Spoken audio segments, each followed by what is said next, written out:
Today, 21st December, we have the memorial of an important figure in the Catholic Counter-Reformation that responded to the 16th century spread of Protestantism, the priest and doctor of the Church, Saint Peter Canisius.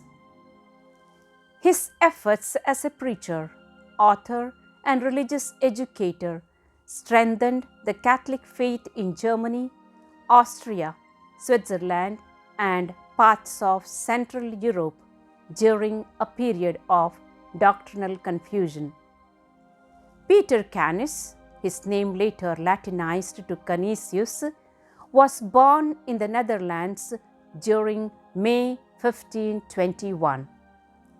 His father Jacob was a wealthy public official, but his mother Agidia died soon after his birth. Peter began his university studies in Cologne around age 15 and obtained his master's degree before he turned 20. His friends during this period included several men who held to the Catholic faith in opposition to the Protestant doctrines then gaining ground in Germany. Despite his father's preference that he should marry, Peter made a decision in 1540 to remain celibate. 3 years later, he entered the Society of Jesus under the influence of Blessed Peter Faber, one of the first companions of Saint Ignatius Loyola. He founded the first Jesuit house in Germany and became a priest in 1546. Only 1 year after his ordination, Peter accompanied the Bishop of Augsburg to the Council of Trent as a theological advisor. He spent a portion of his time in Italy working directly with Saint Ignatius Loyola before leaving for Bavaria, where he would serve as a university professor as well as catechist and preacher.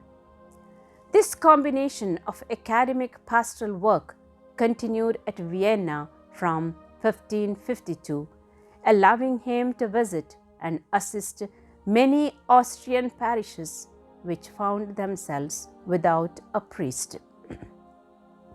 During the mid-1550s, Peter's evangelistic journeys took him to Prague, where he eventually founded a Jesuit school along with another in Bavaria and later a third in Munich. The year 1555 in particular was a landmark for Canisius.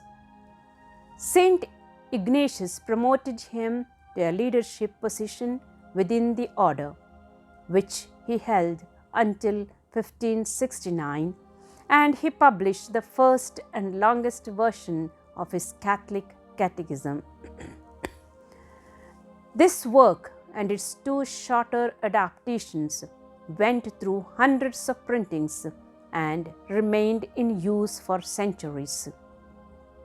Involved in discussions with Protestants during 1557, Peter made a strong case for the Church by showing how the adherents of Protestantism could not agree with one another in matters of doctrine. Meanwhile, he maintained his commitment to religious instruction on the popular level, teaching children, giving retreats, and preaching carefully crafted, doctrinally rich sermons to large crowds.